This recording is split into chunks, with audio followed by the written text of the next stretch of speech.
Yo, what's going on, guys? James here, back in High Pickaxe Ski Boop. Yes, we're going to keep that in for at least 4 more episodes. So we're going to be talking about the Dreadlord sword. If I have it in my inventory right now, no I don't, but we're going to be talking about it. So, first of all, it's dropped by Dreadlords in dungeons, which you should already probably know. So we're going to be talking about its pros and cons. You'll see me use it in the background. Also, please do remember to subscribe if you enjoyed, as it motivates me to do more videos for you guys. And also, we're 4 subscribers away from reaching 300, so why don't you do it? Alright, on to the thingy-majiggy thingy.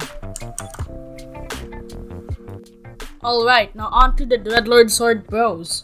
First off, we have the item ability Dreadlord. This ability is already OP on its own. It costs a measly 40 amount of mana and can be lessened to about 27 with full wise. Considering the new update on August 7 that reverted mana to regenerate normally in dungeons again, if you have the proper gear, we get into our next pro. Almost, if not infinite uses. As the way the mana regen was reverted, if you have the proper gear, you can literally spam the living daylights out of the Dreadlord sword, as you can regen enough mana right after running out of it to use it again. Next up is the low mana cost. It only costs about 40 mana maximum. With the right upgrades and gear, you can get to cost it about 20 to 25, with the right pet and armor that is. Next, into the cost, money-wise. The Dreadlord sword is surprisingly cheap, costing around 10k for a rare one, and about 200k for an epic. I myself have a rare Dreadlord sword from drops I got from grinding floors, and that's what I use right now, but now I use the epic one. Next off is the stats. The Dreadlord sword has some pretty decent stats even in its rare form, with mine personally having a somewhat decent gear score. It adds 146 damage, 189 strength, plus 3% attack speed, and plus 366 intelligence in dungeons when reforged to heroic. Damage. The ability for my specific Dreadlord sword does about 810 damage when I have no armor, and deals around 13 to 15k damage in dungeons. If you get an epic one with a good gear score, you might reach 30k damage, easily clearing rooms and enemies. The effect is also an AoE, meaning if there's 5 enemies clumped up together, your attack will affect those 5 mobs and not just the one you're targeting, dealing even more DPS. And with the Bonzo staff being nerfed, it's a good choice to get the Dreadlord sword. Alright, now on to the cons, which are very few actually. It's the speed. The Wither Skull that fires from the Dreadlord sword is slow, meaning if there's a lost adventurer or an angry archaeologist running around, the only way to properly damage it is with the AoE damage, get stuck in a hole, or shoot the path it's walking towards. So when it gets there, the skull will strike. Stats. The Dreadlord sword has lesser stats than a Bonzo staff, only having the edge on strength. So yeah, that's basically about it for the cons. If you really have no money, go get a Dreadlord sword. Alright, just to clarify what I said, this Dreadlord sword, the one I have, the new epic one, these are the stats I have to it.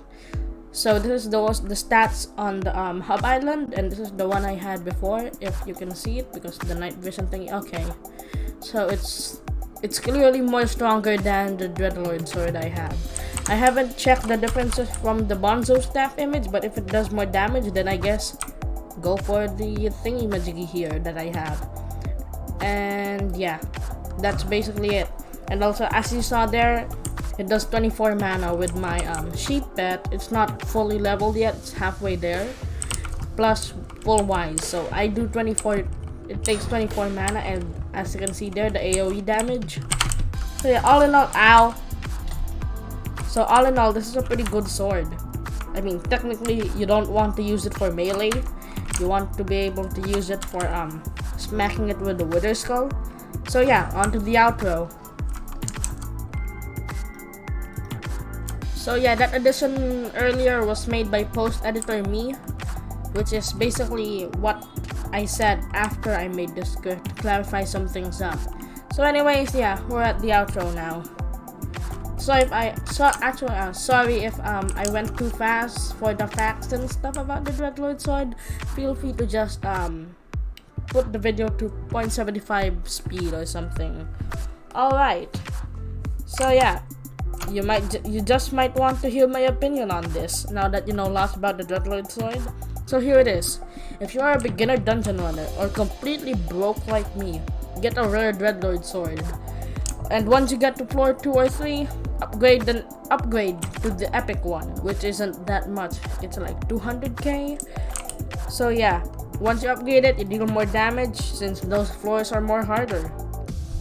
But if you're a rich man, get the Bonzo staff. It's better. It literally dominates the Dreadlord Sword in stats. So, and yeah, don't forget, upgrade it to 5 stars for maximum efficiency. So basically, TLDR, if you're broke, go for Dreadlord. If you're rich, get a Bonzo. So yeah, that's going to cut it for this video. If you liked it, leave a like. If you really hated it, leave a dislike and unsubscribe. Oh god, my voice cracked again. Feel free to subscribe as we are literally 4 subs away from 300. By the time I upload this, hopefully it's not 4 and maybe 3, but if it's 5 then I'm gonna cry. So yeah, when we hit it, I will jump off the void with 25% of my cash. So if I have 1 million coins, I'll jump into the void with 250k when I reach 300 subs. I know that might not sound much, but that's basically the only thing I can think of that wouldn't physically hurt my bank account. So yeah, now go and join my Discord and follow my Twitter, link in the description. Bye bye.